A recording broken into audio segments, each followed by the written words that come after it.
and welcome to my art channel. I'm Ley and this is a tutorial / walkthrough of my traditional inking process. I've been using this technique for a really long time. In fact, I plan on doing sketchbook tours of my old art, which goes back to the year 2000, so please subscribe if you're interested in seeing how my style evolved and more tutorials as well. For this method, you start with basic lines. You don't need to worry about varying thickness or about how neat they are because we will be going over them again later. All you're doing is getting down very simple inks based on your sketch. I started inking this way because I only ever used colored pencils for pieces, and they were cheaper brands like Crayola and Laurentian, so they were waxy and added a waxy dullness to my inks if I colored over the lines, and then the waxiness would gum up my pen if I went back over the lines, and it was a whole thing. And I also used cheaper sketchbooks, so the inks would also dull after I erased the sketch underneath, and I really like my lines to be super black.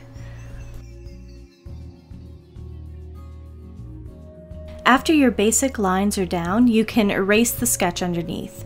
You'll end up with something kind of ugly unless you have a really steady hand, which I envy because I do not at all. If you're going to use colored pencil or any semi-opaque or opaque medium, such as some watercolors and gouache, this is a good time to go through the coloring process. Even if you use translucent medium, like marker, you might want to color now so that if you go outside the lines, you can just cover it all up with the inks afterwards. We're all human, it happens. This is the part where I try to make that weird sketchy circle look more like a moon.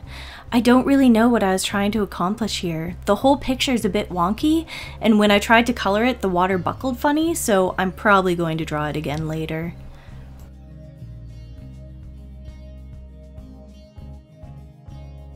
This stage is when you really carve out the look and feel of your piece, building up lines and desired line thickness. You learn with time and practice how to do so to add depth and weight, instead of just guessing which lines should be thicker. I also added a lot of details that weren't in the basic lines I put down before erasing, like the seams in her coat and those little dots I sometimes use to end lines. I picked that up years ago from an artist friend, and it adds a lot of interest to inks.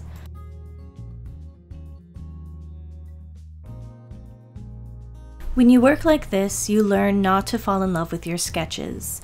If you do want to stick as close to the sketch as possible, that's entirely up to you though, in which case I suggest scanning and either coloring digitally or printing the sketch and coloring it with markers or a translucent medium so you don't lose the feel and look of the original sketch.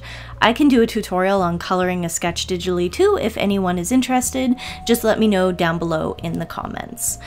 However, if you want solid line work, chances are you won't be able to recapture the feel of a sketch in inks. You can get super close if you try hard, but I view my sketches and lined pieces as very different things.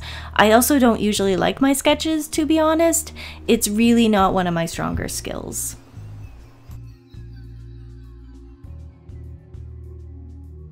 Going back to the dot trick, which you can see in her scarf, some other ways to add interest to your inks would be to add lines to represent shadow.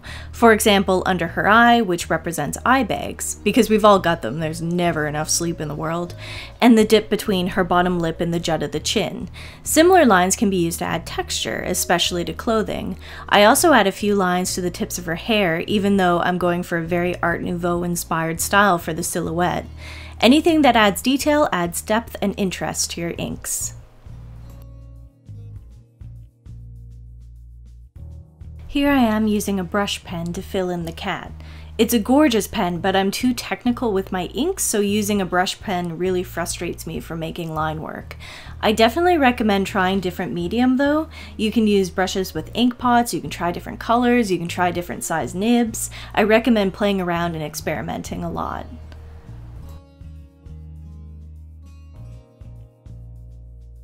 What it really comes down to is that I suggest practicing a lot. I know that's the answer everyone hears whenever they ask for art advice, but it really is true.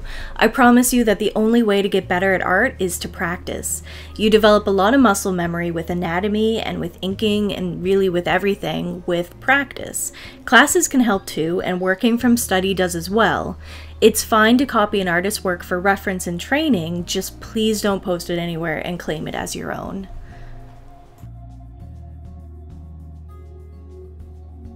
This particular piece took me 40 minutes to ink, though I was trying not to turn the art so much that you guys get dizzy once it's sped up to 600%. I hope it all makes sense, or as much sense as I can cram into a 7-minute video. If you'd like any more information on inking, please leave a comment below or contact me on any of my social medias. They're all linked below in the description box. The pens and paper I use, though once again the paper's kind of cheap and not the greatest, are listed below as well. So I'm going to be honest, this is my first voiceover ever.